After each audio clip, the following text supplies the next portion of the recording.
we're going to look at three substances today, and the three substances are methanol. You don't know the naming system for these organic covalent substances, but the way this, how we name this, oftentimes, if we see an ol ending, that means it's got this OH. Now, this OH is not an ion. It's not a hydroxide ion. It is actually an alcohol group. So this is an alcohol, methanol. It's very flammable, by the way. Ethanol is right here. And once again, it has the ol ending. So do you all see the OH? It is not a hydroxide ion, once again. It is, in fact, a functional group in an organic compound like this, or covalent compound. This next one is called acetone. There's nothing special. It does have a special group, functional group, but you don't need to know that.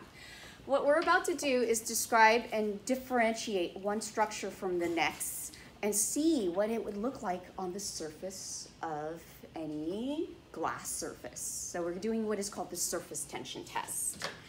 Okay, so in a structure like this, you see charges only on certain parts of the structure.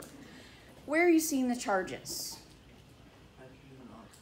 The hydrogen and the oxygen. The charges are such that this side right here of the structure is in fact the polar end of it. There is also a nonpolar end of this structure. So the nonpolar end goes right here. Now, how do I know it's nonpolar? I see anything with CH3, CH2s usually means that there's this, it's nonpolar. There's no dipole in this part of the structure. There's a dipole here. Who's pulling on the electrons?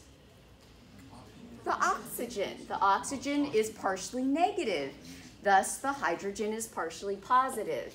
Now, this carbon is also bonded to the oxygen, so this carbon is also taking on a partial positive charge as well. I should also add that, because it's all in the bonding that you see the charge, unequal charge distribution. So I'm going to add that to this as well. So, nonpolar end, polar end. So this whole part is nonpolar, polar. Let's look over here. Where is it the polar end? The OH. So I'm going to bracket this area and I'm going to call it the polar end. Where is it the nonpolar end? Right over here. So this is my nonpolar end. Now I go over to here. Same thing. Where is it the polar end? Top, where the carbon-oxygen double bond is? Okay. So this is where the polar end is. Where is it nonpolar in acetone? On both sides. On both ends. So you see it on this end where it's nonpolar. And then on the opposite side also is nonpolar as well. So let's go ahead and talk about what type of intermolecular forces are occurring within this structure, within it, okay? So obviously we know right here, we see what kind of attraction here, or what kind of intermolecular force? You see hydrogen bonding, so I'm going to call it HB. What's around here then? What kind of charge distribution, or LDF? You actually see London dispersion forces around here on this end. And so a lot of you are like, Mrs. No, how do I determine what is the strongest IMF in a structure like this? Well, you tell me. If it's got London dispersion and hydrogen bonding, which one's stronger? So this is the strongest of the intermolecular force in this structure. So this has hydrogen bonding. But it also has all the weaker intermolecular forces. So aside from hydrogen bonding, it actually has LDF, but it also has DDF. You don't see it, but DDF is based on polarity. Is this substance polar? So it must have DDF by default, right? Looking over here, once again, you see the hydrogen bonding, right? And then over here, you see LDF occurring around here. Is there more or less LDF here in ethanol versus methanol? Which one has more? Ethanol, because it's got more electrons. Very good. You've got more electrons. So this one has less LDF. More atoms means more electrons. Aren't there more atoms here versus here? Yes. Okay. So we go over to here. What is this strongest intermolecular force where it's polar here? DDF. Okay.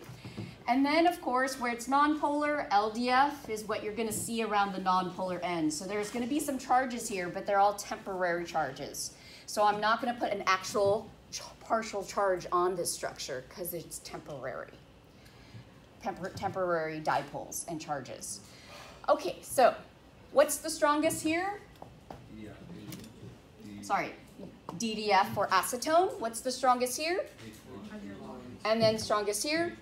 Okay, so we know which one's stronger, right? Out of all three of these substances, which one is the strongest of all of them? Ethanol, methanol, or acetone?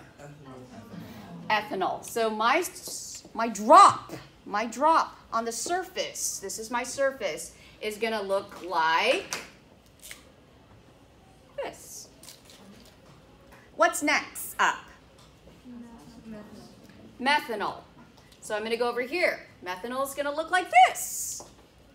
And then what's next up? Acetone. Black.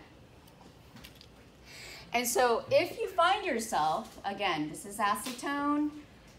If you find yourself wanting to do this experiment again to see this, please do so. We just didn't use methanol and ethanol. That's the only thing. But this is how we actually determine which substance has a higher or align our observations with the actual structure and polarity of the structure. We're done.